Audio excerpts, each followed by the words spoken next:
आजमगढ़ जिले में लोकसभा चुनाव के लिए चुनाव प्रचार 23 मई यानी बृहस्पतिवार की शाम को 6 बजे बंद हो गया। इसलिए चुनाव प्रचार समाप्त होने से पहले भाजपा और सपा के प्रत्याशियों और समर्थकों ने मतदाताओं को रिझाने के लिए अपनी अपनी पूरी ताकत झोंक दी। सपा प्रत्याशी धर्मेंद्र यादव के साथ जिले के कई विधायक रोड शो में शामिल हुए। रोड शो में भीड़ जुटाकर समर्थकों ने प्रत्याशियों के पक्ष में माहौल बनाने की कोशिश की। इसी बीच पूरा शहर जाम से जूझता रहा।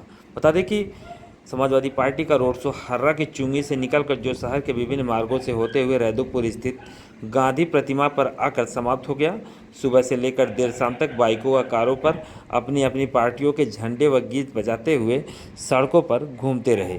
सपा के रोड शो में निवर्तमान जिलाध्यक्ष हवलदार यादव के साथ ही जिले के कई विधायक शामिल हुए। रोड शो के दौरान पूरा शहर जाम से जूझता रहा। वहीं पुलिस ने भी जिस मार्ग से जुलूस जाने वाला था उस मार्ग पर वाहन जाने से पूरी तरह से रोक लगा दी थी, जिससे आम जनता को भी काफ़ी परेशानियों का सामना करना पड़ा। और क्या कहा सपा के कार्यकर्ता ने, आइए हम आपको सुनाते हैं। और धर्मेंद्र यादव ने आखिरी चुनाव प्रचार के दौरान क्या कहा, आइए हम आपको ये भी सुनाते हैं।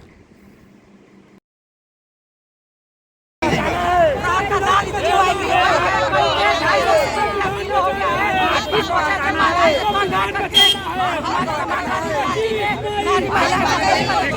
बार क्या नया नारा चल रहा है आगे बढ़ने? पूरे हिंदुस्तान की जनता लोकतंत्र को बचाना चाहती है, गंगा जमनी तहजीब को बचाना चाहती है, हिंदू मुस्लिम एकता को बचाना चाह रही है।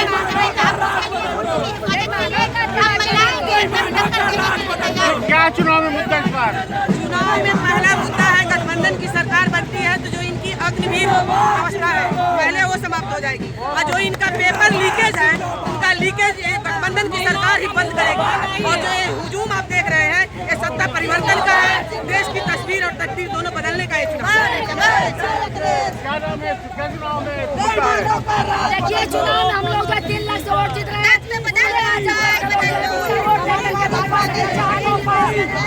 25 मई को भाजपा गई। बीजेपी से लोग निराश बहुत वादे हुए थे, बहुत जुमले दिए गए। 2 चुनाव लोग जुमले के झांसे में आए भी अब नहीं आए। चढ़ गई जितने बार काट के आने चढ़ी इस तरह की बातें जन सामान्य को बेहतर लग रही, अच्छी लग रही इसलिए चर्चा में लोग हराना चाहते हैं, इसलिए चर्चा में। ये रहुआ क्या करेंगे इस बार? पत्रकार जाते हैं तो कहते हैं कि आप लोग को हम बाइट ही नहीं देंगे, कुछ उल्टा सीधा बोलेंगे, आप लोग हमें बदनाम करेंगे, वोट और कम हो जाएगा। तो सार्वजनिक जीवन में रह के तो बाइट देनी पड़ेगी। अब उन्हें खुद ही कॉन्फिडेंस नहीं तो मुझे कुछ कहने की जरूरत ही कहाँ है। ये क्या कहती हुई खुद कह दिया, सब अच्छी बात है, स्वीकार कर लिया। मैं इतना कहूँगा ये राजनीतिक जीवन सार्वजनिक जीवन गंभीरता का विषय है। ये चरित्रवान लोगों का काम है, ये लफाजी का काम नहीं। और जिस तरीके से वो 2-3-4 बयान उनके मैंने सुने, एक वीडियो उनके गुरु के साथ देखी कि सुनी वीडियो थी देखी। एक बयान मैंने सुना बेरोजगारी को लेकर, एक बयान मैंने उनका सुना था 2019 में आई अपनी चुनाव। इन बयानों के बाद मेरा ऑब्जर्वेशन ये है वो राजनीति के प्रति न राजनीति के लिए फिट है। हो सकता है किसी दूसरे काम में फिट हो, लेकिन जैसा अगर एक साल एक लड़का हमारे निकाल अब वो पिक्चर भी फ्लॉप होने जा रही है। 4 तारीख को देखिए। जितनी भी सीटों पे अब तक चुनाव हुए हैं, ज़्यादातर सीटों पे चाहे वो बदायूं हो, कन्नौज, मैनपुरी जैसी सीटें जहाँ बाहुल्य था, जहाँ सपा का गढ़ माना जाता है, वहाँ भी बेईमानी की खबरें आई। लोग कह रहे थे कि बूथों पर पुलिस तक जो समाजवादी पार्टी के लिए ऐसा नहीं होगा। पुलिस को देखिए, मैं कहूँगा बीजेपी चुनाव नहीं लड़ पा रही। बीजेपी इतनी अलोकप्रिय पार्टी हो चुकी है इस समय, वो जनता के समर्थन से चुनाव नहीं लड़ पा रही। वो चुनाव जीतने के लिए हथकंडों का इस्तेमाल नहीं कर रही। लेकिन बीजेपी के लोगों को पता नहीं अंदाज है कि नहीं, जब जब जनता पे कार्यकर्ताओं पे अन्याय होगा ठीक है, हो सकता लोग खुल के ना बोले, लेकिन वोट के दिन तो सही जवाब दे ही देते हैं। ये जो हो रहा है, पीछे हो रहा है, या यहाँ भी हो या और आगे तक हो, हर चीज़ का जवाब जनता दे रही है। जहाँ जहाँ हुआ वहाँ सब जगह समाजवादी जीत गया, बड़े वोटों जीत गए, बदायूं जीत गया, संभल जीत गया, मिस्त्री में किया, कन्नौज में किया, यहाँ तो इतिहास रचे जाने में किया। आजमगढ़ में कितने वोटों से जीत रहे हैं इस बार? आपका क्या? वोटों के बारे में मैं अभी इसलिए नहीं कह सकता, वोट परसेंटेज के ऊपर डिपेंड है, कितना वोट पड़ा उसकी बात ही कोई आकलन करना उचित होगा। हाँ, लेकिन इतना जरूर मैं कह सकता हूँ, बड़े वोटों से जिताएंगे, ऐतिहासिक वोटों से जिताएंगे, व्यापक समर्थन। हमने जिस समर्थन की कल्पना में की थी उससे ज़्यादा। अच्छा, गुड्डू जमाली के आने से कितना फर्क पड़ा? इस बार आप लगातार चुनाव प्रचार में रहे, कुछ दिखा आपको? नहीं, बेहतर असर पड़ा है, उनके आने से ताकत मिली है, और स्वाभाविक भी से चुनाव उन्होंने ज़्यादा स्कोर किया भी था मुझे खराब। हालांकि जो उत्तर प्रदेश का ट्रैक रिकॉर्ड है इस बार अलग तरह का माहौल हुआ है, लेकिन बावजूद इसके जो वो आए निश्चित तौर पर होती आने का मुझे बहुत बड़ा सहयोग मिला है, समर्थन लेना है। और एक जो चुनाव तनाव जो हो जाता था, मेहनत का होता था, उस चुनाव को स्मूथ बनाने में मुझे वाली साहब का बड़ा है।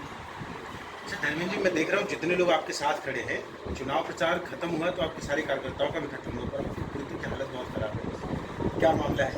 मामला तो आप जानते हो, रोज से आ रहे हैं। ऐसा तो नहीं बहुत ज़्यादा मेहनत हो गई इस बार? नहीं, मेहनत नहीं, तो जनता का प्यार है। अगर इस कुर्ते पे फूल ना पड़े, कुर्ता या पसीना ना लगे तो ऐसा थोड़ी है। ये जनता का प्यार है, तो ये वोट के रूप में भी बरसने वाला है। बिल्कुल बस जो आशीर्वाद मिलता है, ऐसी अदृश्य ऊर्जा होती है कि कोई भी खाने पीने की चीज़ मुझे नहीं दे सकती।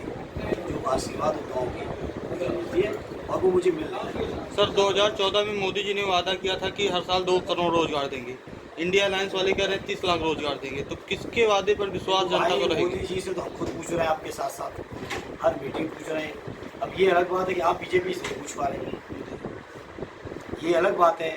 हो सकता है आपके स्तर की गलती कमी हो या आपके कोई मालिक की कमी हो, आप लोग नहीं पूछ पा रहे जहाँ पूछना चाहिए उनसे, तो हम भी पूछ रहे हैं। एक बात आप ही के साथ खड़े हैं जहाँ आप कह रहे हो, लेकिन इंडिया गठबंधन के जितने भी दल हैं, हर दल के अब तक का जो ट्रैक जो कहा सो किया।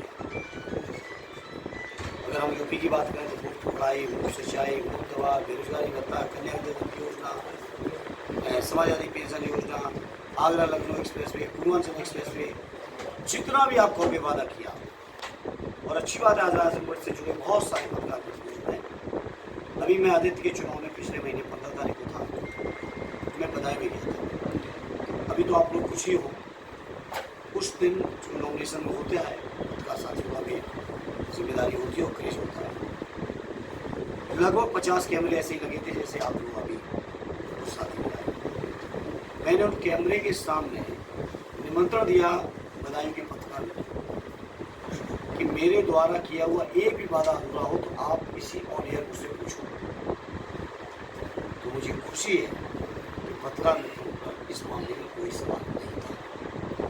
ये मैं कोई अपनी वाहवाही नहीं कर रहा हूँ, ये चरित्र सत्य नेता है और हमें नहीं हर समाजवादी साथियों से और उन्होंने कहा कि जनता से किए हुए वादे अगर पूरे नहीं करते तो वो भी एक बहुत बड़ा भ्रष्टाचार है।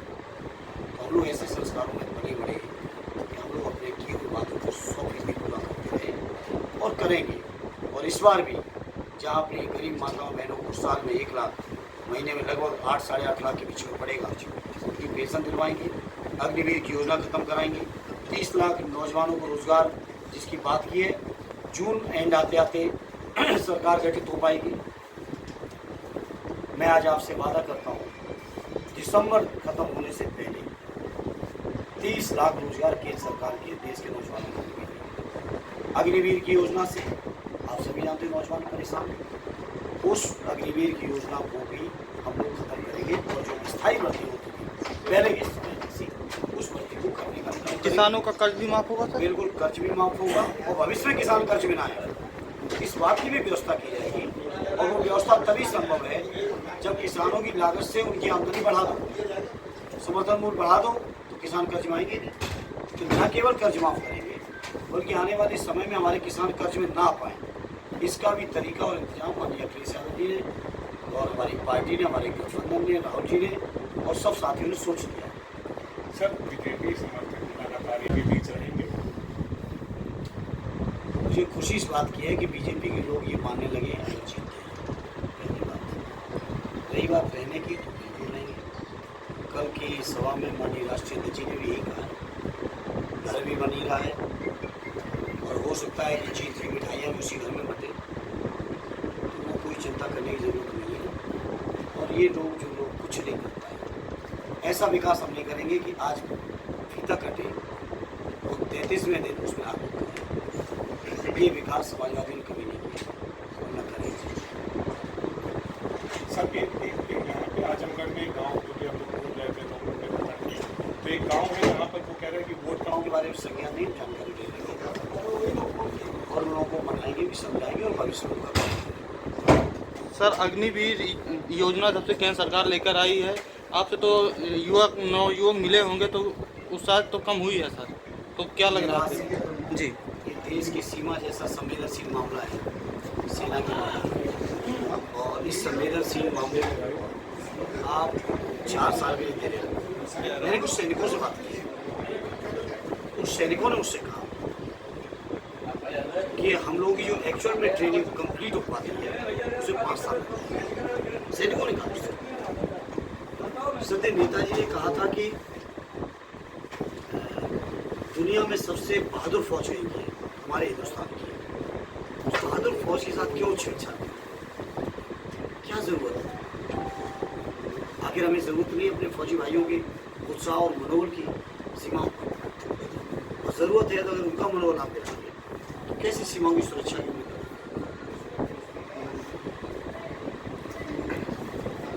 मित्र, अभी आप बदायूं का जिक्र कर रहे थे। बदायूं की एक रैली में तोते से भी सबक लिए हैं, और यहाँ जैसा आदरणीय चाचा ने कहा, चाचा को इस मामले में हम फॉलो करेंगे तो तोड़ा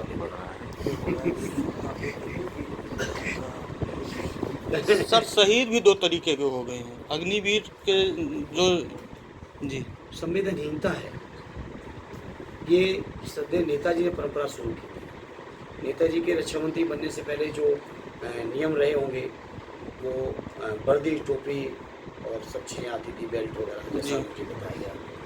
क्योंकि ये 96 की बात है, आज से लगभग 28 साल पहले जब नेताजी देश के रक्षा मंत्री बने थे, तो उन्होंने कानून बनाया था कि सैनिकों की शहादत की परिस्थिति में उनको की डेड बॉडी घर पर आएगी, राजकीय सम्मान के साथ आएगी, शहीद के दर्जे के साथ होगी, उनके परिवारीजनों के आने वाला जीवन बेहतर हो उसका भी व्यवस्था थी। तो ये जो किसानों का, जवानों का समस्याओं को समझेगा वही इस तरह के काम कर पाएगा। वो नेताजी करके दिखाए। अभी संवेदनहीन लोग हैं, क्या कर सकते हैं? सर 5 किलो राशन की जो बात है, जो बीजेपी सरकार देती है, तो अब जो चीज़ें हो रही है कि बेरोजगारी बहुत बढ़ गई है, रोजगार। इंडिया गठबंधन से आप बाद में पूछेगा, पहले ही सवाल भाजपा से पूछेगा। मेरी ये स्पष्ट मान्यता है कि अगर मोदी जी ने या बीजेपी ने जो वादे किए थे 2 करोड़ पर साल, 10 साल राज किया, 20 करोड़ नौजवानों को रोजगार मिले होते। अगर 20 करोड़ नौजवानों को रोजगार मिलते तो शायद देश में कोई परिवार बचता जिसको फ्री राशन की जरूरत पड़ती। लेकिन रोजगार नहीं दिए तो आज फ्री राशन की जरूरत है। कहते हैं कि दुनिया में डंका बज रहा है, लेकिन 80 करोड़ लोगों को फ्री राशन की जरूरत पड़ रही है।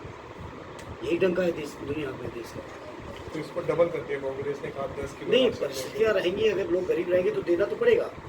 लेकिन कांग्रेस ने या हमारे इंडिया अलायंस ने ये कहा है कि हम लोग उनसे बेहतर देंगे, अच्छी क्वालिटी का देंगे और चीज़ें बढ़ा के भी देंगे। हम लोग चुनाव वाला नहीं देंगे। 22 के चुनाव से पहले बताओ राशन में क्या क्या दे रहे थे, और चुनाव खत्म होते ही क्या हुआ, कितनी चीज़ें दे रहे थे, और 22 के बाद क्या हुआ। तो ये चुनावी जो घोषणा है या चुनावी सुविधाएं हैं, वो लोग नहीं, हम लोग दिल से काम करने वाले हैं। और हमारे राष्ट्रीय अध्यक्ष जी ने कहा है कि 2029 आते आते देश के अंदर गरीबी रेखा से नीचे किसी को नहीं रहने देंगे, इतना बेहतर काम करने की कोशिश करेंगे, लोगों को गरीबी रेखा के नीचे से बाहर आएंगे।